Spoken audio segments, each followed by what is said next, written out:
So let's talk about raising the money. You guys mentioned a Kickstarter campaign. Maybe you can talk a little bit about that. Maybe some tips, some tricks, some of your lessons learned from your experience.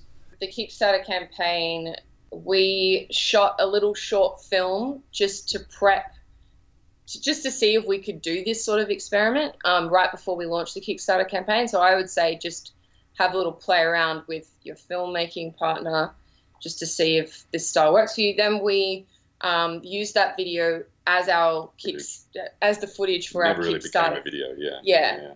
Anyway, it became sort of the reference material in the Kickstarter video itself. Kane edited a video for that, and then once we launched that and the description of what we wanted on the Kickstarter page, I started doing basically a social media torpedo. So I would arrange what we were posting every day, a bit like marketing, and then we would blast that out to all of our family and friends and contacts, literally like twice a day, every day. And almost harassing people. And it came to be like we shot the entire film for what we raised. We didn't spend $1 extra. How many backers did we have? I think we had like almost 300 to 270 or something like that. Okay. Yeah. And what's the gist of how did you build these lists to be able to blast to them every day? Well, it was just literally friends and family? Facebook and Instagram, and then we compiled an email chain list.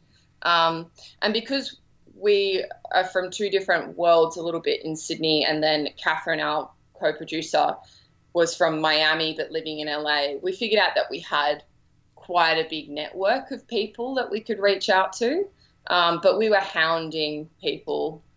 Well, it's like, I think anytime you do, I done one before in Echoes of War, the last film that we spoke about, and yeah, so it's just kind of, it's just more so in this case that as we were doing the campaign and it was coming to an end, and we're saying, look, like we need everyone's support. We're going to make this amazing film, blah, blah, blah. And we still don't really have our scriptment. We still don't really have our treatment because we're running this campaign, which is really a full-time job. It was a full-time job. While trying to put the film together and knowing that there was this impending deadline, that we only had her brother Connor for a week.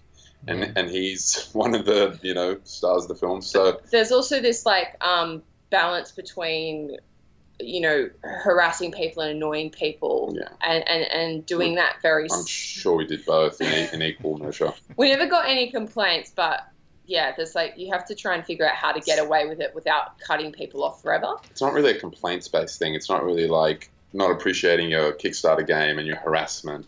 Please leave me alone and take my $10. Yeah. Anyway. Maybe, so did you guys do a typical 30-day Kickstarter? Yeah. Yeah. And so did you have two pieces of content? Like you said, twice a day you would blast out to these lists. Did you prepare two pieces of content? So you basically created 60 pieces of content. And when did you create that? Just as it was going? Every day you tried to come up with two new things to say? Yeah. So I got more intense as it got more intense. But I took the photos that we took during our family holiday months before, and then screen grabs from the little short experimental film that we shot for the Kickstarter campaign.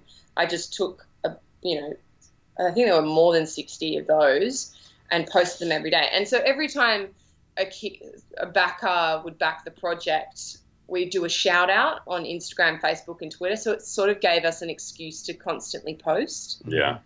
Yeah, and just throwing images in there and putting some text over the top of it, or videos or whatever. I mean, just the more you can do that, as opposed to just text, the better. Yeah, there was no text. It was just all Polaroids and. Yeah. And so, how did you manage this, though? Hannah, since you're the one doing this, did you have access to Kane's Instagram? And you mentioned the other woman from Miami. Did you have access to her Instagram? Okay. No, we all just did our own, but we would share whatever you generated. So you would share it to yours, and then they would share it from that. Yeah, so between Catherine and I, we were, posting twice a day. I struggle with the social medias, but I think you were off at that point. No, I was on at that point because when I go back through my feed, it's just nothing but 30 days left, 29 days left, 28 days left. And I'm like, wow, this really was my entire life for 1 month. You won't really see that on Facebook or Instagram anymore because I think after the fact I deleted it all. Right. Well, no one's going to go looking for it. Yeah, but yeah. Just in case. Thanks for checking out this clip from the Selling Your Screenplay podcast. If you'd like to hear the full interview, just go to sellingyourscreenplay.com/podcasts. Or to go directly to the episode, just use the link in the show notes. Thanks for watching.